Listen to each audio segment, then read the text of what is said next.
was early June when Tyler, his girlfriend Marissa, and their two close friends decided to spend a weekend camping near the Allegheny National Forest. The plan was simple: hike, fish, drink by the fire, and unplug from the chaos of their normal lives. They picked a semi-secluded spot next to a slow, snaking river.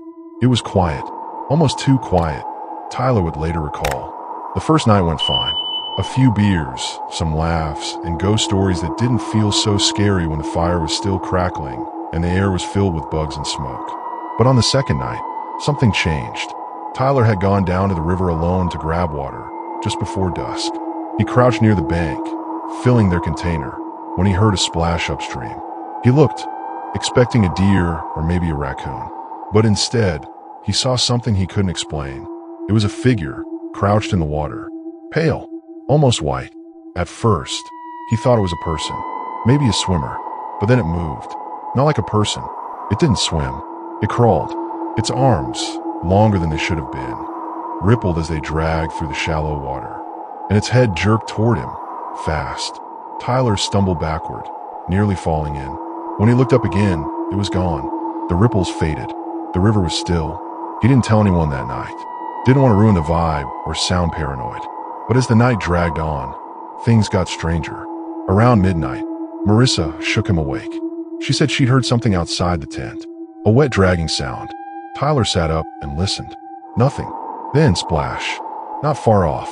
Just past the tree line. Something moving in the water again. He unzipped the tent slowly, flashlight in hand, but the batteries flickered. Dim. Useless. He stepped out anyway. The moon was bright, casting silver light across the trees and river. Then he saw it. Something standing on the other bank. Slouched. Motionless. Watching. He froze. The thing didn't move, but he could feel it. Eyes locked on him. He slowly backed into the tent, heart racing, and zipped it up without a word. That night, no one slept. In the morning, they found muddy prints near the riverbank. Not boot prints. Long, splayed clawed. Dragging behind them were strange, long marks, like something had been pulling itself across the mud. They packed up and left that morning. Tyler never figured out what it was. But every once in a while, when he's near a quiet river, he swears he can still hear that splash.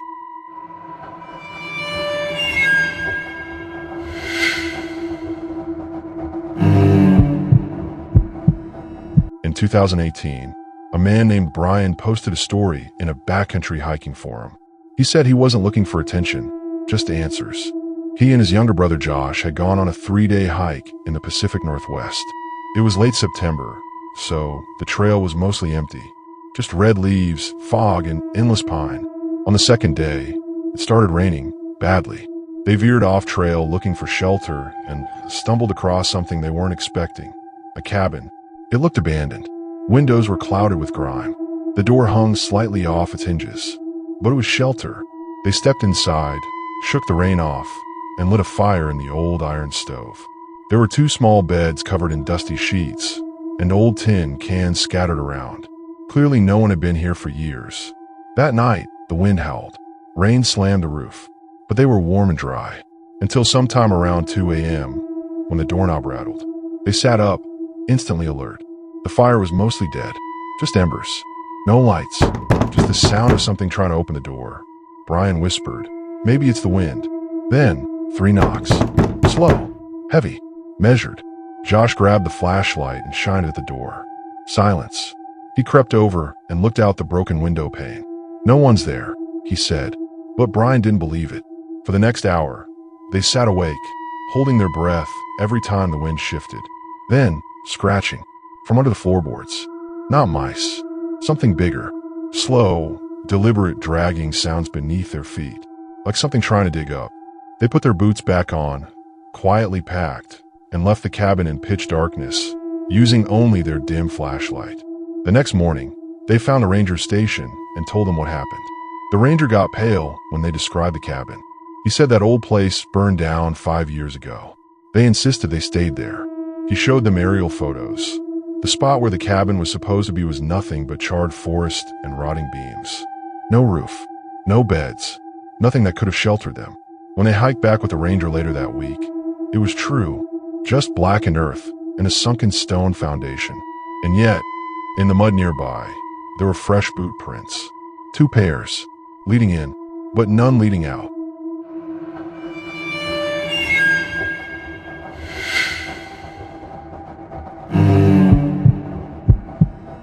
There's an old rumor that circles the Appalachian Mountains, especially among trail guides and seasoned campers.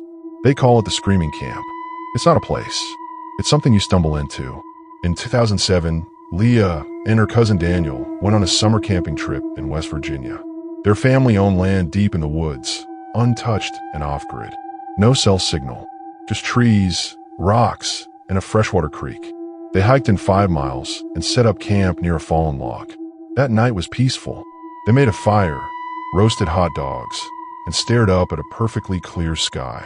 Then, sometime past midnight, Leah woke up to a sound she couldn't explain. It wasn't an animal, not footsteps. It was a woman screaming. Not close, but not far. Echoing, as if it were bouncing off the trees from miles away. She shook Daniel awake, who listened, frowning. Then it came again, the exact same scream. Same pitch, same rhythm, like it was recorded. Daniel whispered, "It's someone messing with us." But no one else was supposed to be out there. They grabbed their flashlight and stepped out into the cold night air. The scream echoed again, and then another, this time from the other direction. 2 identical screams, one from the east, one from the west. Leah started to panic. "We need to leave." Daniel agreed. They packed in record time, grabbed their flashlights, and started heading toward the trail. But the screams kept coming, and then they stopped. Complete silence. Not even crickets. Then they heard a branch snap. Behind them. Then another. To their left. Something was following. They turned off their flashlights, crouched low, and waited. Trying not to breathe. Then Leah saw it. A shape, not quite human, leaning out from behind a tree, maybe 20 feet away. Pale face. Hollow eyes. Its mouth wide open. But no sound. It just stood there, watching. Then it screamed. The same scream they'd heard before. But this time, right in front of them. Unnatural. Ear-splitting. Like it was trying to mimic a sound. Not make it. They ran. Tripped. Fell. Got back up. They ran until sunrise. And when they finally made it to the nearest road, a local farmer gave them a ride and told them something that made their skin crawl. "You camp near the holler?